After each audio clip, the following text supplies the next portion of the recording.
Okay, for these scones, you put 2 cups of self-rising flour. Yes, you can use regular all-purpose flour, but then you're going to have to add baking powder and salt. I use self-rising flour, so 2 cups, and then it calls for a 1/3 cup of sugar. So I'll put that in next. Okay, so 1/3 cup of sugar. Now let's see what's next. Next is 5 tablespoons of cold butter, which I have taken my stick of real butter and froze it, and I'm going to grate 5 tablespoons right into it, and then I will mix the flour, sugar, and the butter together, and it'll become a crumbly mixture, and I will show you. By the way, I've preheated my oven to 375. Okay, that's what it looks like when the butter is grated in it, and I'm just going to take my fingers and I'm just going to crumble this all together until it becomes like a texture of sand.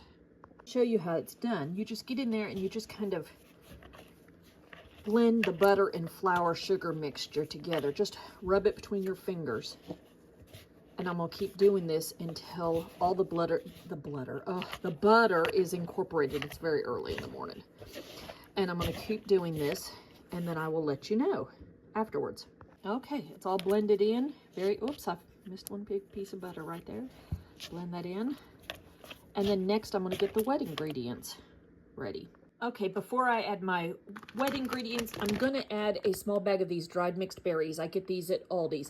I'm actually making a mixed berry scone instead of a plain one. And so I'm going to mix these in the flour and get those mixed in good, and then I will show you the wet ingredients. Okay, in this bowl I have 1 egg beaten, a teaspoon of vanilla, and then now I'm adding a 1/2 cup of this cream that was left over from the scones. It's going to make from the clotted cream, left over from the clotted cream. This is going to make a very rich, delicious scone. So let me get this blended up. Okay, this is it blended up. I know you can see little brown bits. That's from the vanilla bean. I used homemade vanilla made from a friend of mine, and it's just delicious. So now I'm going to blend this liquid part in with the dry ingredients, but I'm going to just mix it barely. I'm not going to be doing a whole lot of mixing, so let me show you. Okay, I've poured the wet ingredients in, and I'm just going to do a small mix. It should probably still be crumbly, and I'll show you when I get it mixed. Okay, I'm spreading a little flour out. I actually roll these out on the top of my stove. I clean the stove real good, and then I just use it. So now I'm going to put the dough down onto this flour, and I'll show you the next step. Okay, you don't really want to knead it much. You just kind of want to press it together, and then you do just a round circle. And I use a pizza cutter to cut it, and I'm just going to cut it like I would cut a pie. And then I will show you what's next. Okay, I've covered my cookie sheet with aluminum foil, then sprayed it. And then now I'm going to do is just scoop up these scones and lay them on the cookie sheet.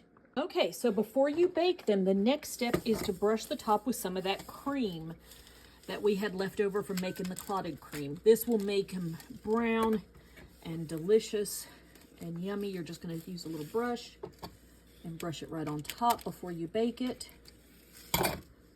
I really hope you try this. This is something I had read about for years in English mysteries or even some romance novels back from the day when I had time to do a lot of reading. And I always wanted to try it, and I've never been to England. So this turned out, when I found this perfect recipes for both of these, I'm telling you, it's something that I just crave nowadays.